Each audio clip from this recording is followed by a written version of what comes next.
Good day, good day, good day, everyone.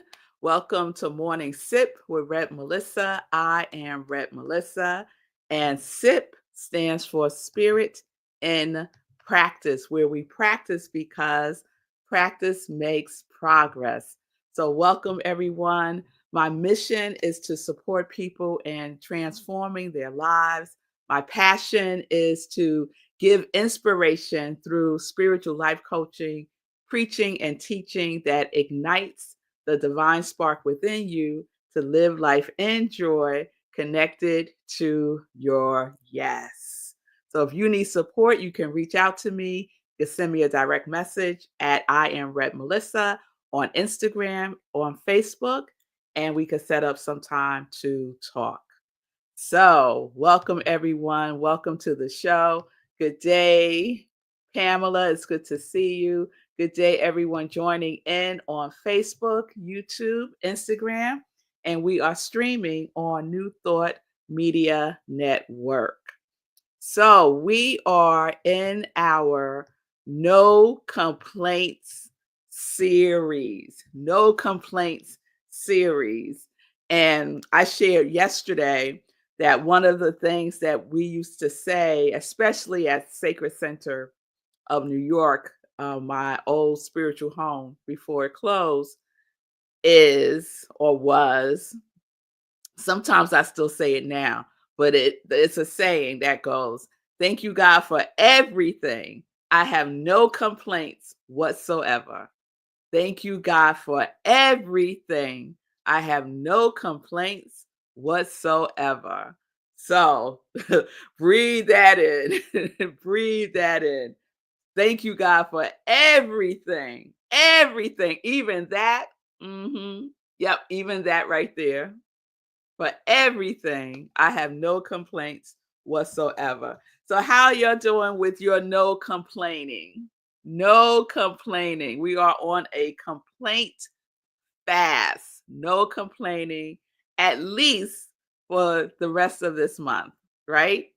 So happy Lunar New Year, everyone who celebrates the Lunar New Year, the Chinese New Year, the Spring Festival, and it is the year of the snake. So shout out to everyone that was born during the year of the snake. It is a very auspicious year, the year of the snake.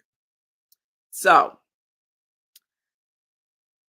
let me share the definition again for complaint. And I'm just going to share this part of it because I think this part really demonstrates what complaining is.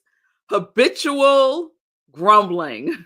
Habitual grumbling. Complaining is a habit, and the origin of the word comes from the word that means to beat, lament, and strike. Lament, to beat, and strike. So complaining, you could beat it to death, right? Complaining about the same things over and over and over again. Lamenting on something that happened or something that might happen, right? We could even complain about things that it haven't even happened yet. We could complain about those things as well. I love Eckhart Tolle saying this in the book A New Earth.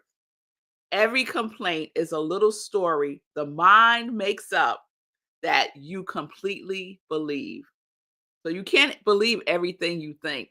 Mm-mm. It's a story that you have made up, right? And I shared yesterday my experience over the weekend of going to get my favorite salad that has my favorite dressing, and how I made up a whole story because they didn't have my vegetables that I like to go in my salad, and they didn't have my favorite dressing. And it was 4 o'clock in the afternoon. And why don't they have this stuff prepared and ready? A whole story about it. And I was in complaint. And then when I realized I was in complaint, I was like, oh, I had to laugh at myself. I said, girl, look at you grumbling. Grumbling because there's no dressing. Grumbling because they didn't have your vegetables. Girl, thank you, God, for everything. Because what do? I do have the salad.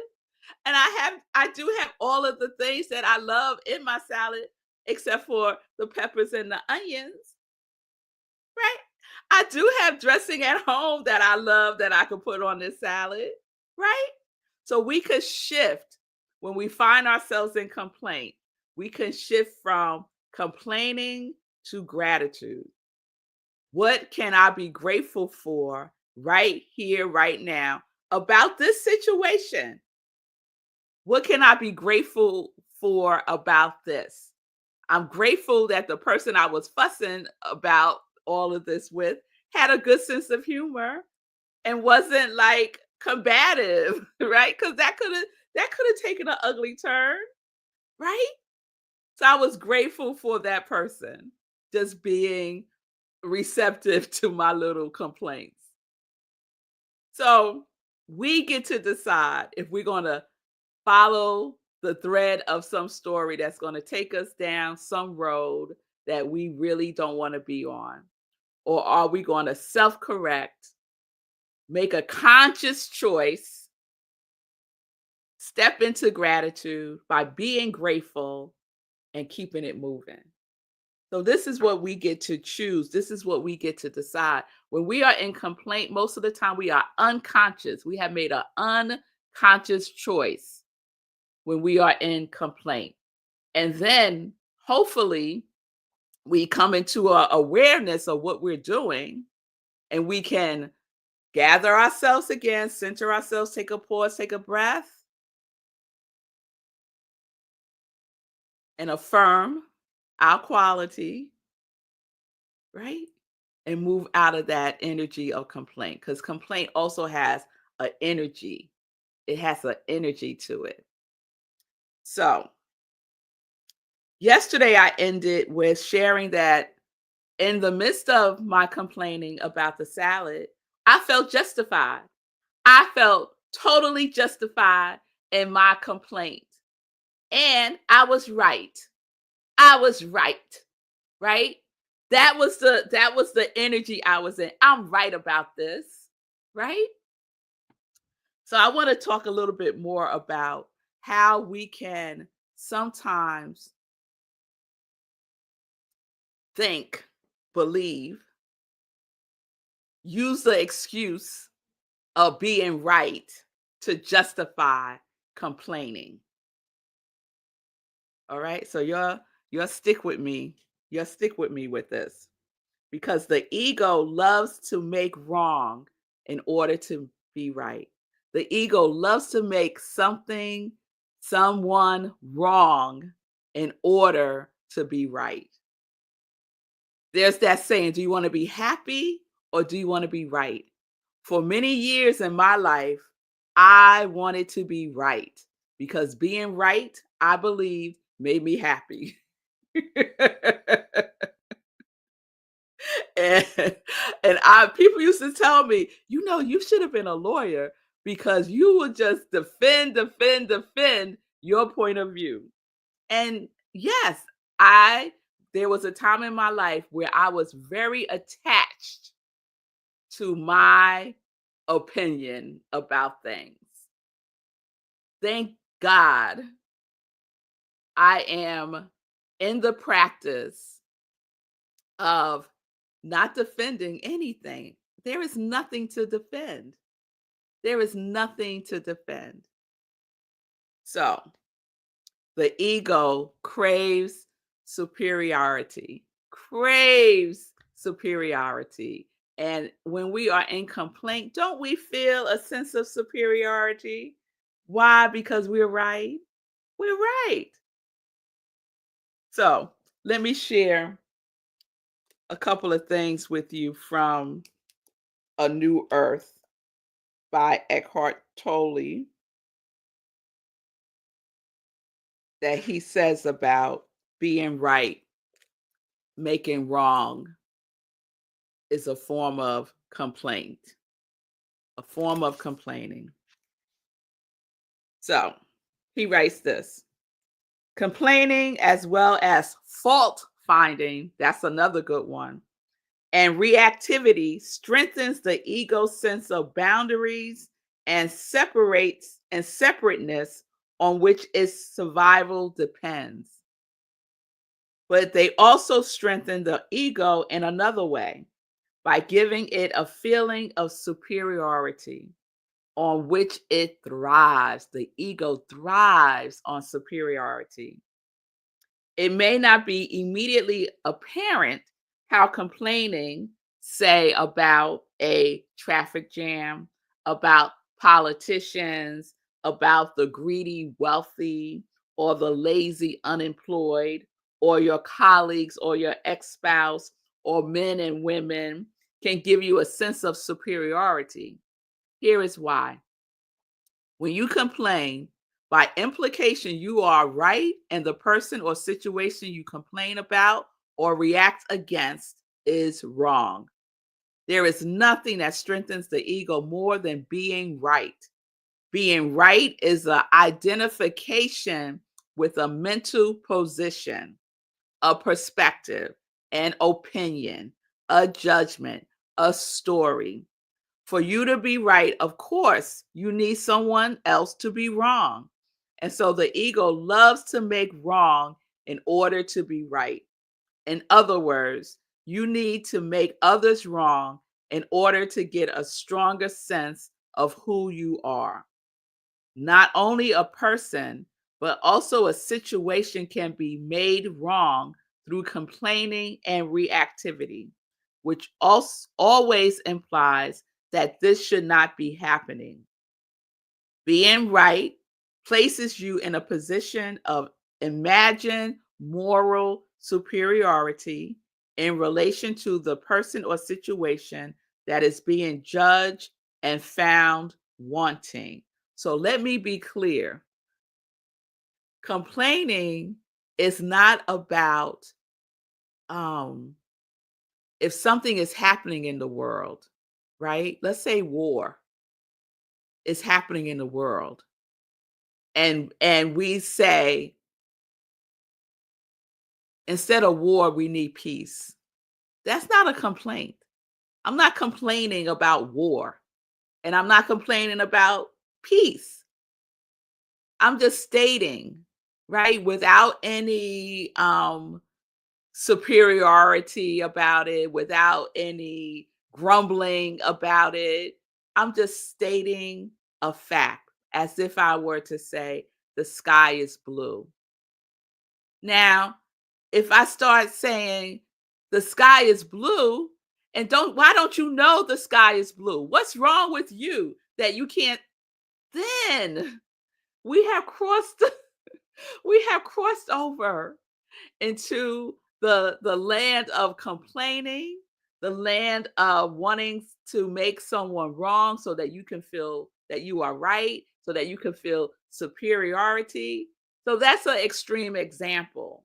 But you get the feeling of it, right? You recognize it either when you see others do it or when you do it yourself. So I really want to make clear that simply stating what you know to be true for you, right? What you know to be true for you is not complaining. It is not complaining when you have a opinion about something. I like this particular salad dressing. There's no reason that I need to defend the fact that I like this particular salad dressing. I don't have to go into complaint about it. I don't have to make the establishment wrong because they didn't have it. I don't have to expend energy in that way. That energy that sucks the energy, right? Sucks the energy out of the atmosphere, and you can feel the drain of it. Complaining is not about compliance. Complaining is not about compliance. Complaining is not about allowing others to disturb your boundaries. You can set and enforce your boundaries without going into complaint. Another way to look at that is without defending your boundaries. These are my boundaries. I don't have to defend them, nor do I have to complain about them when they get crossed. I hope that I hope that resonate. And practicing no complaining, this is really important. Practicing no complaining, except especially if you are on your healing journey of trauma, right? You're healing trauma in your life. And for some, not complaining may be a trigger for you because possibly in your life, something happened, some traumatic event happened, and you stood up for yourself and you were met with uh, further disturbance. Let's put it that way. And that shut you down, let's say. So complaining has nothing to do with standing up for yourself. It has nothing to do with you speaking your truth. It has nothing to do with protecting your boundaries. Complaining has nothing to do with that. So I really want to be clear about what I'm talking about when I say that we are practicing no complaining. All of those things, speaking your truth, protecting your boundaries. I forgot the third one. Are and can be done without going into complaint. Without going into complaint. So let's be conscious and aware when we're in a place of, I'm right and you are wrong. What is the color of that? Is it colored in complaint or not? And you know, if you're being honest with yourself, you know the difference. I know the difference when I am trying to make somebody wrong so that I can feel superior. I know the difference. So let's not fool ourselves into thinking that, oh, well, this is not really a complaint because what happened is true and I'm just talking about it. But what is your intention in talking about it? So the intentionality is very, very key when we talk about complaining. All right. All right. Let me check in with you all. So Linda is sharing, I'm going to call my national senators and congressional representatives today. In the spirit of no complaints, I will choose positive words to express my views, concise and positive. That is beautiful, Linda. That is beautiful because we can still take a stand for what is true and for what is right without all of the stuff.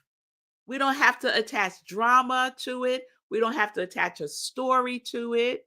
We don't have to spend time making a person or a situation right or wrong. And Linda is showing us a perfect example of doing so.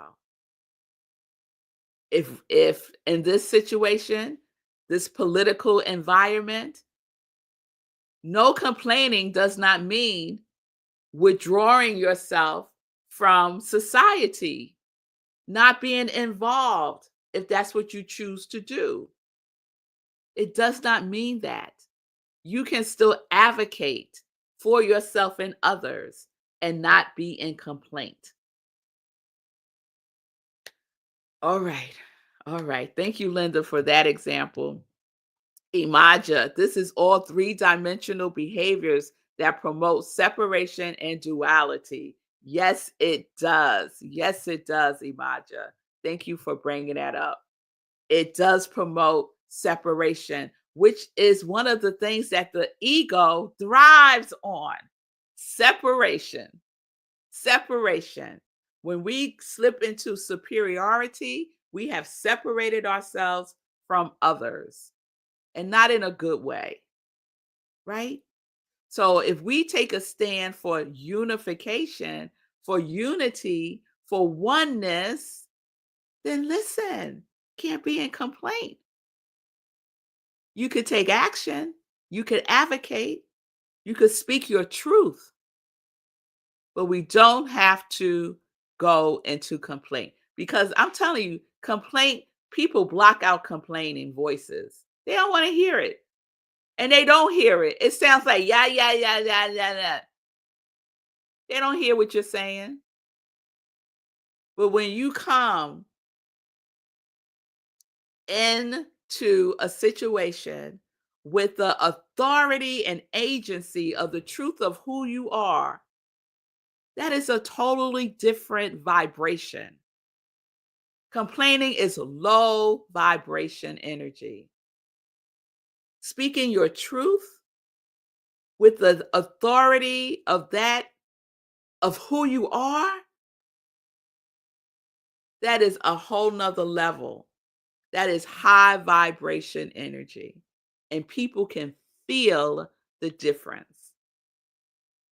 All right now. All right.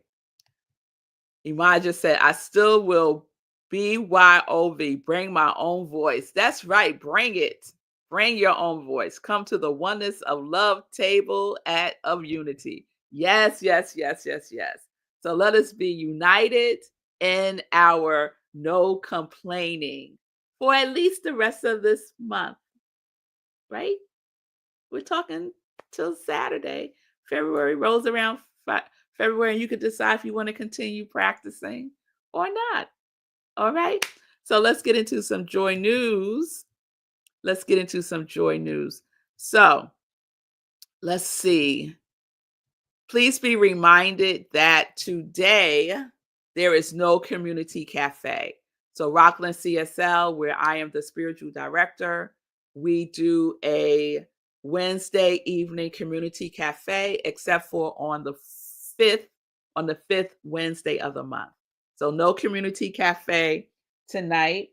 And then next week we start a very special community cafe on with a book called Dare to Prosper, which I can't put my hands on right now.